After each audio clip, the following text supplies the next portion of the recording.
안녕하세요. 크립토 노마드입니다. 다행히 비트코인이 반등세를 보여주면서 다시 41,000달러 위로 올라섰습니다. 하루하루 롤러코스터를 타고 있는 느낌인데 어쨌든 반가운 부분입니다. 비트코인은 현재 41,000달러 부근에서 오르내리면서 급반등 뒤에 숨고르기를 진행하고 있습니다. 그러면서도 반등세를 지속적으로 확인하고 있습니다. 1차적으로는 20일 지수이동 평균이 자리한 43,000달러 부근 돌파가 중요하고 그 다음으로는 45,000달러까지 뚫어내면 회복 국면이 지속될 수 있을 것으로 예상되고 있습니다. 단기적 시세는 물론 중장기적 비전과 관련된 여러 긍정적인 소식들도 이어지고 있습니다. 최근 다소 보수적인 분석을 제시했던 피터 브렌트의 경우에는 앞으로 3년 안에 비트코인이 10배 이상 상승할 가능성이 있다라고 전망했습니다. 모건 크릭의 창업자인 마크 유스코의 경우에는 비트코인이 10만 달러까지 오르긴 할 건데 가장 중요한 건 투자자의 인내심이다. 이런 멘트를 날려주기도 했습니다. 그런가 하면 미국 상원에서는 비트코인을 법정화폐로 만들 수 있다. 이런 주장까지 나왔습니다. 비트코인 친화적이고 동시에 비트코인 홀더이기도 한 테드 크루즈 의원의 주장입니다. 진짜 이런 게 가능할까 싶기도 하지만 미국의 여러 지방정부가 비트코인을 과세 수단으로 이미 허용한 것, 이런 트렌드가 확산하고 있다는 것, 또 앞으로 더 많은 자금이 비트코인 시장으로 들어올 거라는 것, 이런 여러 상황들을 고려해보면 단독 피아트 머니까지는 아니더라도 공용화폐 수준으로 나름의 법적 위상을 상당히 강화할 수도 있지 않을까, 그런 생각도 드는 것 같습니다. 리플 소송과 관련해서는 의미 있는 외부 지원 적극적으로 펼쳐지고 있습니다. 진짜 재미있다라고 느꼈습니다. 미국 애리조나주에 살고 있는 오리얼이라는 이름의 여성분이 제이 클레이튼과 윌리엄 힌먼을 상대로 소송을 제기했습니다.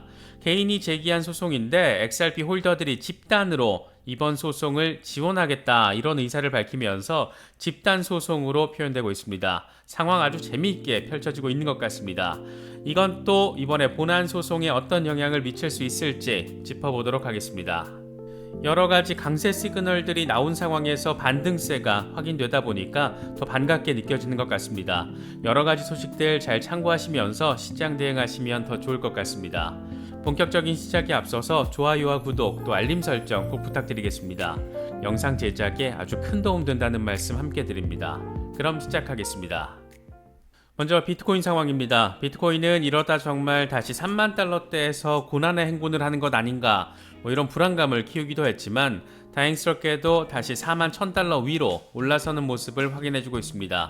사실 의미 있는 호재가 딱 하고 등장한 건 아니었는데 인플레이션이 3월에 정점을 찍었을 가능성, 여기에 어느 정도 초점이 맞춰지면서 기대감이 일부 작용한 것으로 볼 수 있다.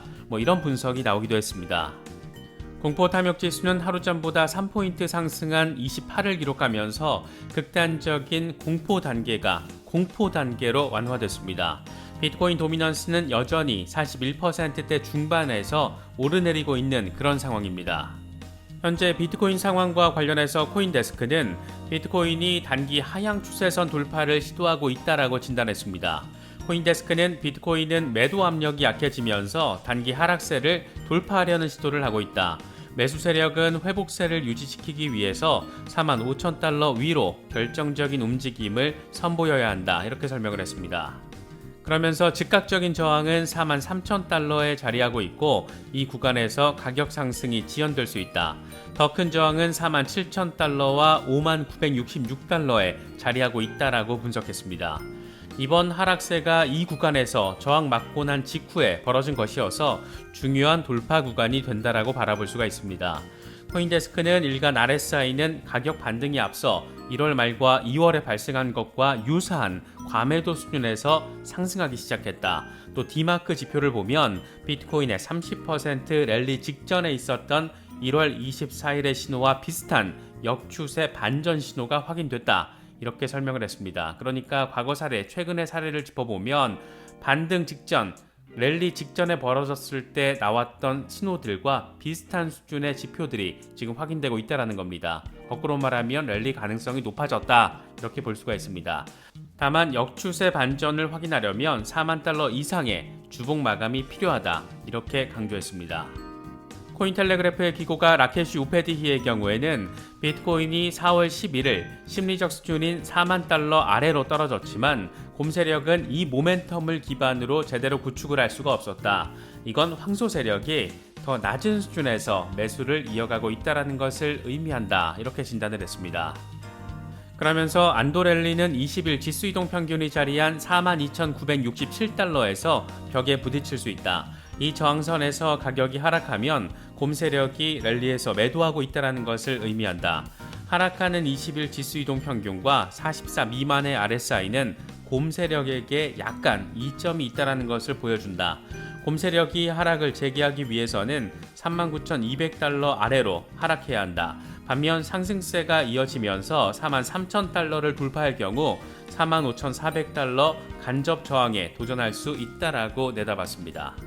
최근 주로 보수적인 진단을 내놨던 주식과 암호화폐 트레이더 피터 브렌트의 경우에는 앞으로 2년에서 3년 동안 비트코인이 정체되거나 또는 10배 이상 상승할 수 있다라고 밝혔습니다. 그는 비트코인 월간 차트를 공유하면서 이같이 밝혔지만 별도의 설명을 덧붙이진 않았습니다. 다만 비트코인이 3년 안에 40만 달러 수준으로 도달하기 위해서는 비트코인 현물 ETF 승인 이후에 기관 자금이 본격적으로 들어오고 그 과정에서 중동 국부펀드 같이 그동안 입맛을 다졌던 돈들이 엄청 쏟아져 들어온다라면 아주 비현실적이지는 않을 것 같다. 그런 생각이 들기도 하는 것 같습니다. 모건 크리기의 창업자 마크 유스코의 경우에는 연준의 정책이 비트코인의 구매력을 파괴하고 있다라고 밝히면서도 10만 달러가 가능하다 이런 점을 강조했습니다. 그는 코인텔레그래프와의 인터뷰에서 비트코인은 10만 달러까지 오를 가능성이 높다. 다만 투자자는 인내심을 가질 필요가 있다. 이렇게 강조하면서 우리 같은 개미 투자자들에게 진짜 필요한 것은 시간과의 싸움이다. 시간과의 인내다. 이런 점을 새삼 느끼게 만드는 것 같습니다. 이런 분위기의 전망들이 이어지는 상황에서 미국에서 비트코인을 법정화폐로 만들 수 있다. 이 같은 상원 의원의 발언은 괜히 가슴 설레게 만드는 것 같습니다.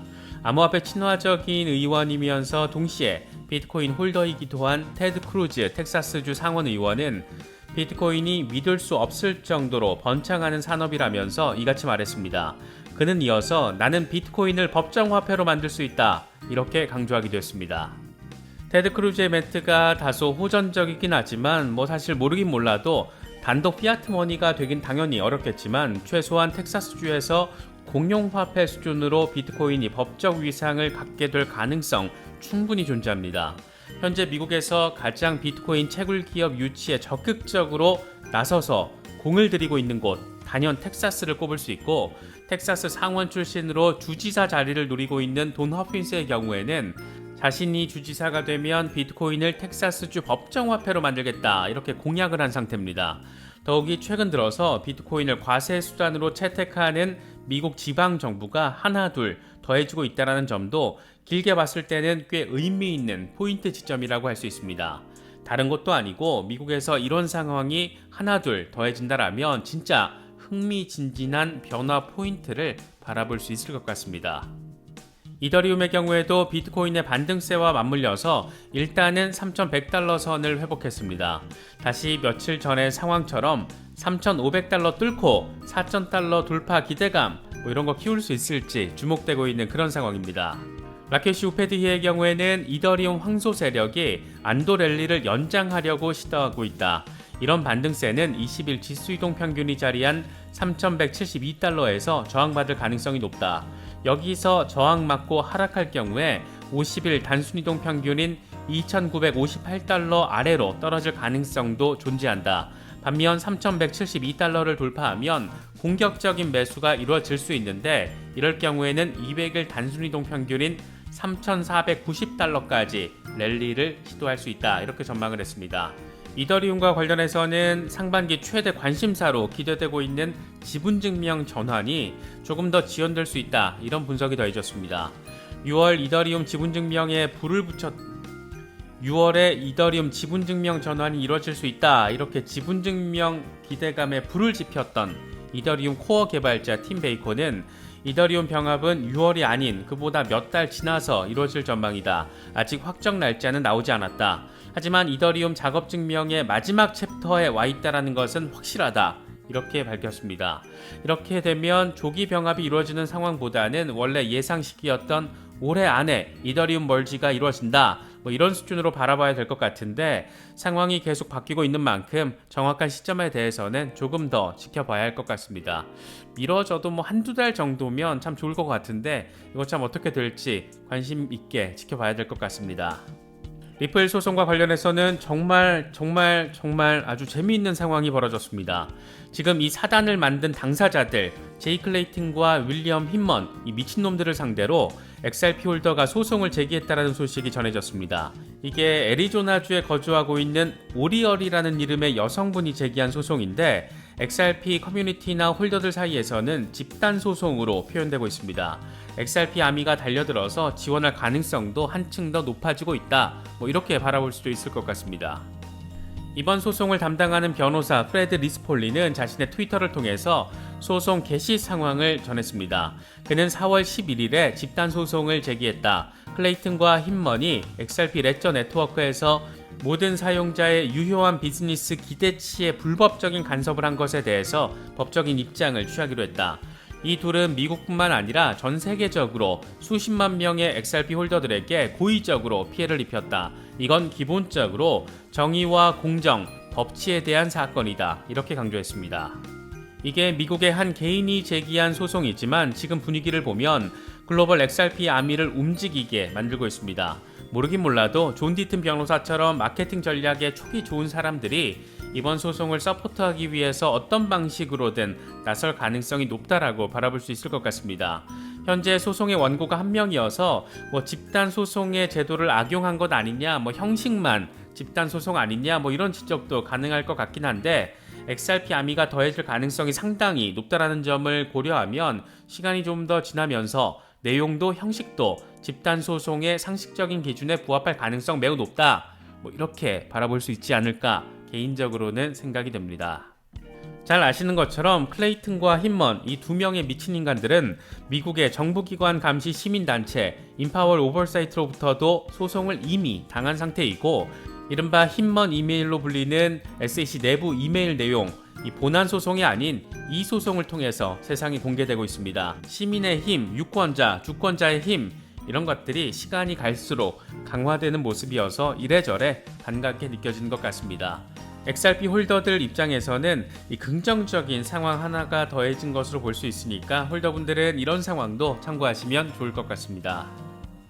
이번에 준비한 영상은 여기까지입니다. 영상이 도움이 되셨다면 좋아요와 구독, 또 알림 설정 꼭 부탁드리겠습니다. 영상 제작에 아주 큰 도움 된다는 말씀 함께 드립니다. 언제나 성토하시기를 기원하겠습니다. 시청해주셔서 감사합니다. 지금까지 크립토 노마디였습니다.